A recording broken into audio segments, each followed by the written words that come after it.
এখন বাজে 11:35 আর চারিপাশের এটা হচ্ছে আজকের আকাশ একদম কুয়াশা, এখনও রোদ ওঠেনি। আজকে সূর্য উঠবে কিনা সন্দেহ, মানে পুরো আকাশ মেঘলা। এই যে গাড়ি ঘোড়া যাচ্ছে, মনে হচ্ছে এখন 6টা বাজে। এই যে আমাদের নতুন গাছ, এই যে এখন গাঁদা ফুলে কড়ি এসে গেছে। ওয়াও, এবার মনে হয় স্ট্রবেরিগুলোতে আর ফল হবে না। এই গাছের এই যে ফুল, এটা কোথা দিয়ে হয়েছে, ওইখান দিয়ে হয়েছে। আর এই যে ছোলার শাকগুলো আগের দিন তুলে নিয়ে গেছি, আজকে অবস্থা। পাথরকুচিগুলোর পাতা একদম লাল হয়ে গেছে। এই টমেটো গাছগুলো এবার আর ফল দিল না, পাতা কুকড়ে এত ফুল এত ফুল, এবার একটাও ফল হলো না।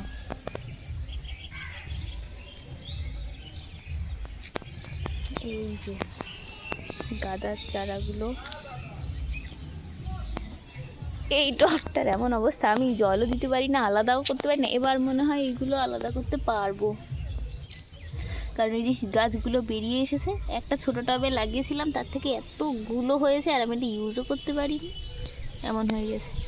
এই নীলকণ্ঠটা এবার বোধহয় ফুল দেওয়া শেষ, এই যে ফল হয়েছে একটুখানি, এবার বোধহয় আর মারা যাবে শীতে। আর এই আমার মা এটা কী করতে রেখেছে জানি না, খায় না। এই ফুল খাবে, এই মিচুরিগুলো খাবে। এই যে জবা গাছটার অবস্থা, এখনও কটা কটা ফুল দিয়ে যাচ্ছে।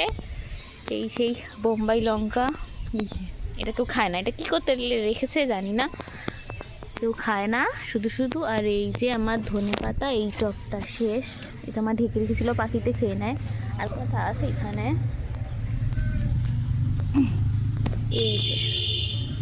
এই যে আমার ধনেপাতা, পাখিদের খেতে দেবে না বলে এই অবস্থা।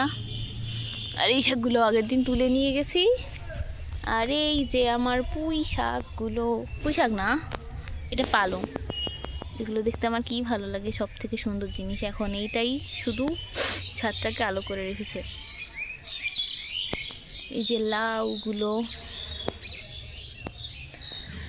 আর এটা পাদ্রি পাতা ছিল, এখন মরে গেছে। আর এই জাম গাছটা আমি ভেবেছিলাম এবার এটার মধ্যে জন্মদিনের ডেকোরেশন করব। আমার গাছটা কি সুন্দর বড় ছিল, ভাবলাম ফুল দিয়ে সাজাবো, তা এখন এটুকু অবস্থা। সামনের বার আর জানি না কী হবে, অপেক্ষা করে থাকি।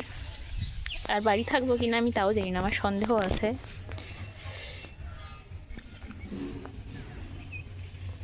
আর এই যে মোস্ট অ্যাট্রাক্টিং থিংস বাড়িতে এখন ঝুলছে, সেটা হচ্ছে বড়ি। সেটা বড় বৌদির বড়ি, এটা আমার বড়ি যে ঝুলিয়ে দিয়েছে, কি সুন্দর বড়ি দিয়েছে সাদা সাদা। এই যে কুল গাছটা, এবার জানি এটাই ফল হবে কিনা। আর এই যে আমাদের বাগানের বিউটি,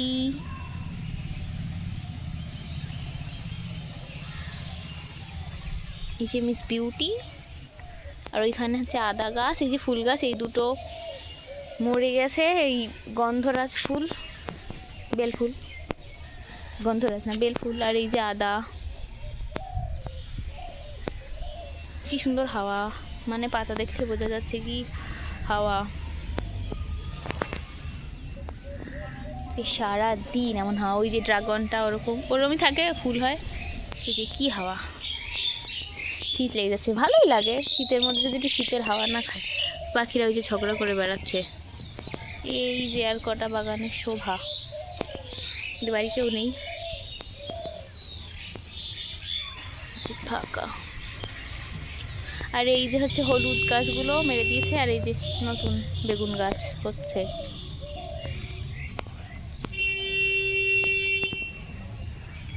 এই একটা গাছ, এটা কি করতে রেখেছে আমি জানি না, ফুল হয় না ফল হয় না, শুধু রেখে দিয়েছে। আর এনাকেও কেটে ফেলা হয়েছিল, ইনি এখন বেড়েছেন, ফল টল কবে দেবে জানি না। এই যে নতুন করে ধনেপাতা গাছ লাগিয়েছে মা, সেটা। আর এই যে গোলাপের এরকম ছিন্ন ভিন্ন অবস্থা। সকালের পুজো হয়ে গেছে মায়ের। এই যে তুলসী গাছ, ওই যে অটো স্ট্যান্ডের অটোগুলো দাঁড়িয়ে রয়েছে, ওই যে লোকজন। আর এই যে এইগুলো দিয়েছে, এই তুলসী গাছটা, এটা আমি তুলসী গাছের এই মঞ্জুরিগুলো ছিঁড়ে কোথায় ফেলবো, যখন অলস লাগে তখন এরকম টবের মধ্যে ছড়িয়ে দিই। আর এই যে কি সুন্দর হয়ে গেছে, এখন এইগুলোই বাঁচিয়ে রেখেছে, ঠাকুরের সেবা এগুলোই লাগছে। এই যে আর একটা সবেদা গাছটা ছিল এইখানটা, সেটা কেটে দেওয়া হয়েছে, মানে কেটে ফেলা হয়েছে এখন এমন। আর এই যে এগুলো নতুন লঙ্কা গাছগুলো। এই যে লেবু, আমি যা টক ফক খাই রান্না করে চটকে তুলে টক টক, তাতে এই লেবু দিই শরবত টরবতে। আর এই যে একটু তুলসী গাছ ছিল, মরে গেছে। আর এইটা ড্রাগনটা, এই যে ফুল আছে, মা তোলেনি নাকি আগে ফোটেনি না দেখেনি জানি না, দেখলে তুলে নিয়ে যেত। এই যে এইটুকু ছাদে আর কোনো গাছ নেই। বড় মার ছাদ, এই যে অন্য একদিন দেখাবো বড় মার ছাদের গাছ। ওরাও বাড়ি নেই এখন, কেউ ওই বেলা কেউ বাড়ি থাকে না। কিন্তু আজকের আকাশ এখনও কুয়াশা কাটেনি, কি হাওয়া দিচ্ছে আজকে। আর এই ঠান্ডা মানে শুরু হয়েছে, ঠান্ডার এই যে নরম ভেজা ওয়েদার কিন্তু আমার খুব ভালো লাগে, ওই জন্য আমি একটু তুলে রাখলাম। কি সুন্দর। শীতের মধ্যে যদি শীতের হাওয়াই না লাগলো তাহলে কেমন হলো বলুন। শীতের মধ্যে 2 দিন ওয়েদার খারাপ যাবে, 2 দিন সূর্য উঠবে না, ঠান্ডা শীত ভেজ ভেজে, বেশ আমার খুব ভালো লাগে ড্যাম ওয়েদার। Thank you.